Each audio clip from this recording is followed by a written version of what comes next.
na po kami, maestro! Nagbibiro po ata kayo, maestro. Totoo po ba yan? Wow, uwi na tayo!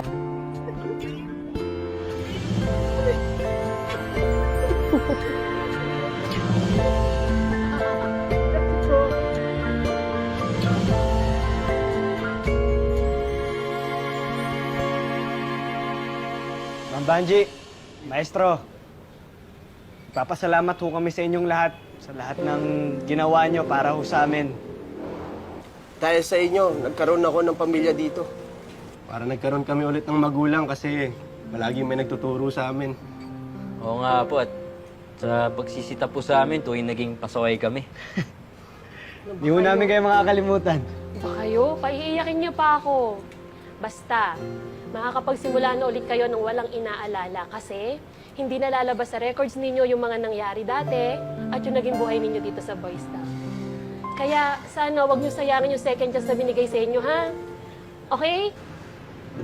O, tara na, pagsaluhan na natin tong munting handa na ibinigay namin sa inyo. Teka sandali, boys. Magdasal muna tayo, ha? Bago tayo kumain. Ha, Sir Yani, ako na.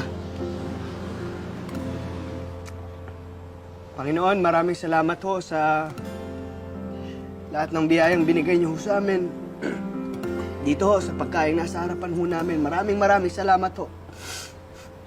Salamat ho sa lahat ng maraming pagkakataon na binigay niyo sa amin para magbago. Salamat ho sa mga taong tumulong sa amin, gumabay ho sa amin. Patawarin niyo ho kami kung nagkasala ho kami sa aming mga kahinaan, sa aming mga kakulangan. Panginoon, gabayan niyo ho kami dito lahat sa Juby na mas maging mabuti pang tao. Sana bigyan niyo ho kami ng lakas ng loob upang harapin yung mga problemang dadating pa ho sa amin. Itinataas ho namin sa inyo lahat, Panginoon. Tinataas din po namin sina Kidlat, Sig, Dagul at Kulot na magkaroon ng maayos at masaya na buhay pag-uwi nila. At sana po, Hindi na po sila babalik. Amen.